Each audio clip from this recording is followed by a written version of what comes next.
L'éclairage public peut devenir demain la colonne vertébrale de la Smart City. Donc on peut utiliser ces luminaires d'éclairage, ces mâts, ces lampadaires que l'on retrouve partout dans la ville, pour accueillir des nouveaux usages.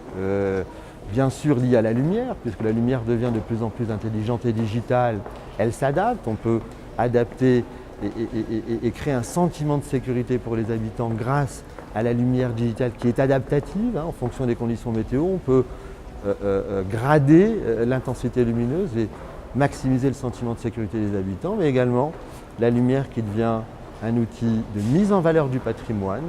La lumière de la tour Montparnasse a changé le paysage urbain parisien.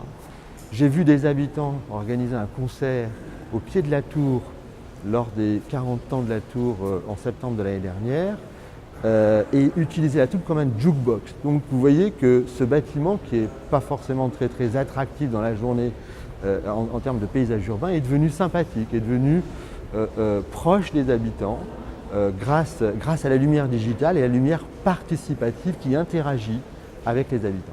Alors une valeur ajoutée bien sûr technologique, même si ce n'est pas la technologie pour la technologie permet de mettre les usages au centre de la préoccupation, au centre de la Smart City. Et avec la révolution digitale, la lumière devient un semi-conducteur. On passe de la lumière conventionnelle à la lumière LED. Et par exemple, quand on change l'éclairage du métro de Paris et quand il passe au LED, on réduit de 60% la consommation d'énergie dans le métro sans même que les usagers s'en rendent compte.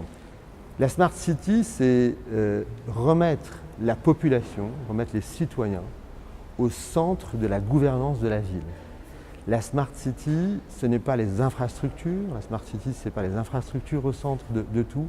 C'est l'intelligence des citoyens plutôt que l'intelligence des infrastructures. La Smart City, c'est également les usages. Si on met les usages au centre des préoccupations de la ville, et c'est une ville singulière, c'est-à-dire qu'il n'y a pas deux Smart City qui vont se ressembler, puisque chaque ville a ses problématiques.